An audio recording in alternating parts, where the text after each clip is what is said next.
We are back, and you're listening to the Critical Hour on Radio Sputnik. I'm your host, Dr. Wilmer Leon.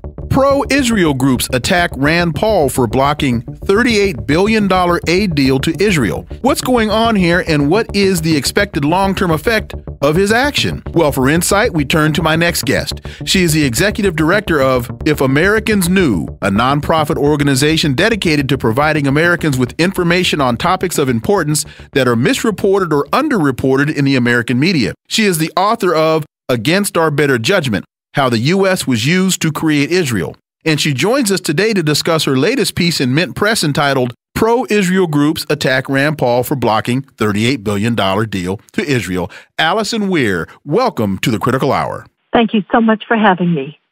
Thank you so much for joining us. You write, Paul has placed a block on legislation to give Israel $38 billion over the next 10 years, $23,000 per every Jewish family of 4. This is the largest military aid package in U.S. history and amounts to $7,230 per minute to Israel, or $120 per second. What does it mean for Senator Paul to place a block on a piece of legislation? I'll be glad to discuss that. Let me just quickly correct this. That's $23,000 per Jewish Israeli family of 4. I'm sorry. What did I say? You just left out the Israeli part. Oh, I'm sorry. Okay, you're right. And I have that there, per Jewish Israeli family of 4. And so what does this mean for Senator Paul to place a block on a piece of legislation? It means that he has signaled to his floor leader that he does not want the legislation to go forward. It's a strategic means that people can use. And it means that it also signals that if it does go forward, the senator who places the block may well filibuster against the legislation. And why do you think that Rand Paul is taking what many would say in America, particularly those in positions with representative positions, why is he taking such an aggressive action? That's a very good question, because I suspect you know, and maybe your listeners know, this is a very unusual action to go against the Israel lobby to try to stop aid to Israel that always just rolls over without any debate or discussion is really almost unprecedented. I don't think anybody has ever placed a hold on that legislation before that I'm aware of.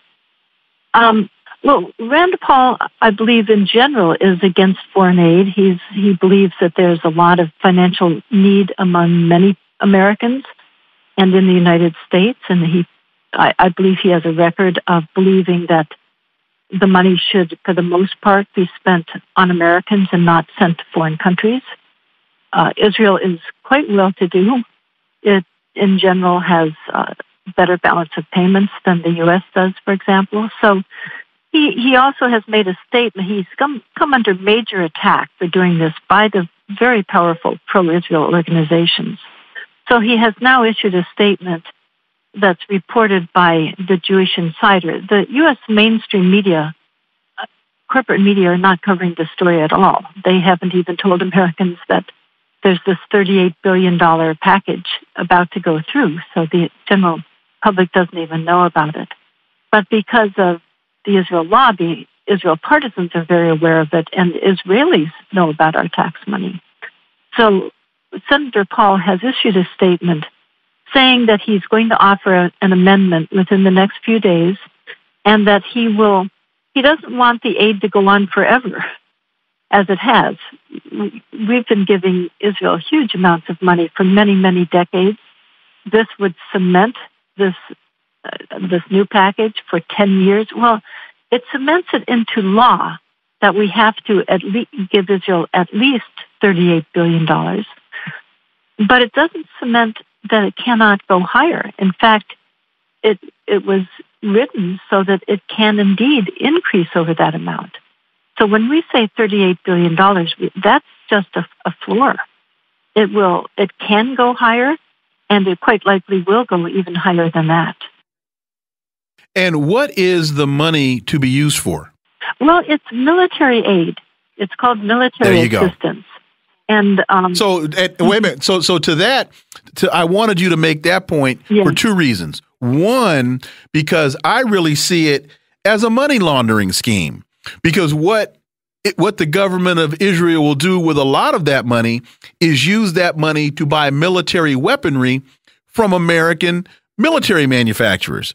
So it's a way of funneling money back to the coffers of General Electric and General Dynamics and Raytheon Corporation. And also, I believe that a lot of that military aid would be in violation of the U.S. Arms Export Control Act because of how that aid is being used to ethnically cleanse Palestinians from the region. Yes, help me out there. It certainly violates several U.S. laws, as you point out, and Israel itself often violates international law. In terms of money laundering idea, that's very interesting. But I think, you see, Israel would buy those weapons anyway. So Israel would buy those weapons. It has, it's doing quite well. They just don't want to spend their own money to do it. So I think, as you say, so they'd rather spend U.S. taxpayer dollars to do it. They'd rather spend my money and your money on it if they can get away with it, which they can. So I think when you look into this, what's driving this legislation are pro-Israel donors. You don't see the weapons companies lobbying for this money. They would get it anyway, more than likely. But it's the pro-Israel organizations that are lobbying for our money to go over to Israel to pay for Israel's purchases. Also, the thing that's unusual about this is that you're entirely correct. Military aid to countries around the world is required to be spent on American companies. The one exception is Israel, where Israel can spend a large portion of, unlike every other country, Israel can spend a large portion. It's been spending about 40% of that money on Israeli companies. That means those Israeli companies get built up, have money for research and development, develop weapons that they export to other countries, taking jobs away from American companies. So it's a very different, as usual, Israel gets special perks that nobody else around the world gets. And so to the name of your organization, If Americans Knew,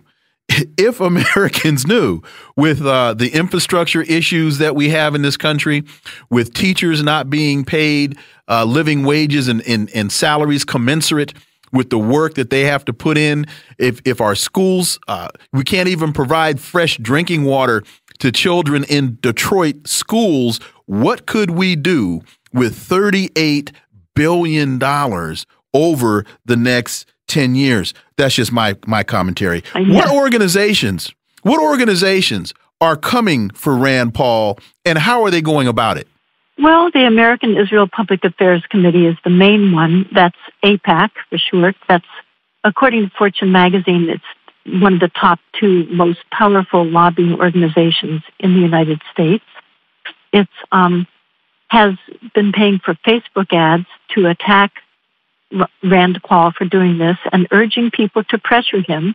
I'm sure he's getting a massive amount of pressure not to resist the money going to Israel. Another organization called Christians, if that's the right term for it, Christians United for Israel, has also been sending out emails urging people to pressure Rand Paul to back down, stop doing it. Rand Paul, there's no doubt he knew what he was taking on in doing this. It's interesting to me that he's doing it because there's orchestrated pressure against him. It's being covered a lot in the Israeli media. There's news stories about this every day. I keep looking for American media to cover it. Maybe NPR or PBS or CNN or Fox News that says it's the Patriotic News Network. None of them are covering the New York Times, San Francisco Chronicle, Associated Press. None of them are telling Americans about our tax money that, as you point out, there's a great need for in this country. Many people are having difficult times. Many schools are overcrowded. There are veterans, military veterans, who are not getting medical treatment that they need. So there's a great deal of need here. And in fact, it's interesting to see that the majority of Americans already think that we already give Israel too much money. 60% on a recent poll said that Israel was getting too much money. And this is before this new package that will increase the amount of money and make it law. Make it law, so no future president could change that. And that's what's extraordinary about this. You know, you wrote, according to Free Beacon, a right-wing pro-Israel website, AIPAC has been purchasing advertisements on Facebook. This is a bit of a side note, but it's interesting to me that AIPAC is using Facebook to attack Rand Paul, as Facebook has been censoring sites and removing sites without consistent explanation. Particularly, they've been removing a lot of very progressive websites that independent journalists have been using. So it's just interesting that AIPAC seems to get carte blanche on Facebook, while folks that are doing independent real journalism are struggling for their existence. Again, that's just my side note. Also, it's interesting, of all people, that Rand Paul is taking this position, because Rand Paul has a history of taking very aggressive positions and then backing down from those positions just as quickly as he took them. So I find it interesting that you said that Rand Paul just said he's going to offer an amendment to what he's to the position that he's taking, again, because Rand Paul, in my book, doesn't have a history of following through. That could be. I'm not an expert on Rand Paul. I've noticed that he has filibustered some other legislation periodically in the past, and he has occasionally. I remember I've been following this $38 billion bill since it was proposed, and he was on, I believe it was the Foreign Affairs Committee. He did object at that time. He was the one senator to raise some questions about it, tried to do something about it then. He apparently has other times tried, sort of a bit, somewhat mildly, but has made attempts to stop aid in the past. But I think this is the first time he's actually placed a hold on a bill that was just rolling along. It had been passed by the Senate, I believe, in August. Then in September, the House had passed it. Then the House was on, they're so dominated by the Israel lobby, by AIPAC and other organizations, that they decided to make the bill even more extravagantly generous to Israel and give it some additional perks and name it after an American congresswoman from Miami, Ileana Ros-Lehtinen. They decided to name it after her. She's retiring, to honor her service to Israel, not to her constituents in Miami, at least not to most of them, not to Americans, but for her service to Israel. So they named the bill after her. And because they had changed it enough, it now is back before the Senate to approve the new version. So this is at the point now that, it was just rolling along and getting worse. Again, American media not telling Americans about their own tax money, making other stories big stories, some of which are quite questionable.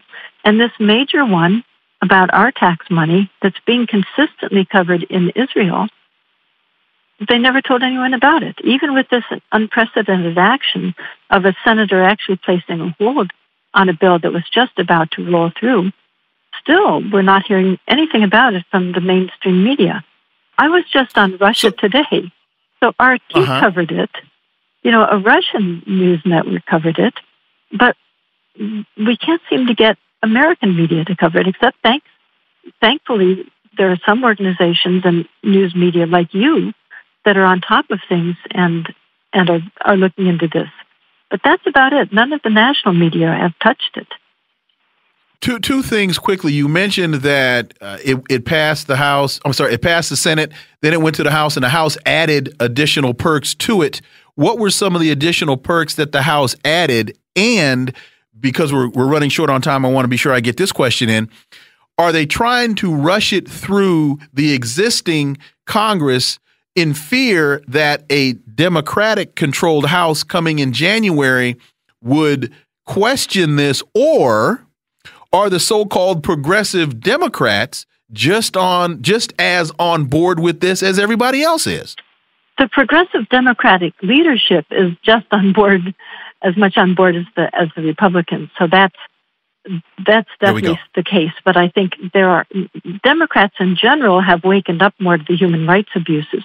So their constituents are not so much on board, and there are a few new Democrats who might not be on board.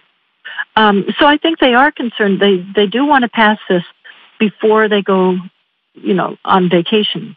So there's an effort to push this through that Rand Paul is sort of gumming up for them.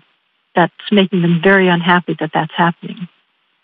Oh, okay. And one of the perks that this bill has, that's sort of an odd one, is that it requires NASA to cooperate, to work with the Israeli Space Agency. That's fairly bizarre. And on top of that, the Israeli Space Agency there was an episode where it appears that they were stealing some of our technology. There was some espionage at Caltech, at the Jet Propulsion Lab NASA runs, they run in conjunction with Caltech. A professor there had blown the whistle on that, and once again, we see local media covered that a little bit. No national media have picked up on it at all. We can be upset with China stealing American technology, but we don't say a mumbling word about the government of Israel stealing American technology. You've got it. That's right. That's the situation. That's the situation. I think Israel is the Teflon country, as they used to call Reagan. So we've got just a minute left. So what is it above and beyond calling this to people's attention? What is it or are you asking Americans to do anything such as call their senators, call their Congress members? We've got about 45 seconds left. That's what we're hoping people will do. We're hoping that they will call Rand Paul, tell him to stay strong and keep opposing it, and call their local senators, asking them to join Rand Paul, to represent Americans. Don't represent a foreign country. They're supposed to represent the needs of their constituents. So I think it will be very important for constituents to call their senators and ask them to oppose $38 billion to Israel. Okay, well, Alison Weir, thank you so much for your time. You're the author of Against Our Better Judgment, How the U.S. Was Used to Create Israel. You are also the executive director of If Americans Knew. I want to thank you so much for your piece. I want to thank you so much for coming to the Critical Hour, and I look forward to having you back. Thank you. I would love to do that. Thank you very much. Thank you. Thank you very much. All right, folks, you've been listening to the Critical Hour here on Radio Sputnik. I want to thank you all for allowing my voice into your space. I hope you were informed and enlightened. I look forward to talking with you all right here tomorrow on Radio Sputnik. Be safe. Peace and blessings. I'm out.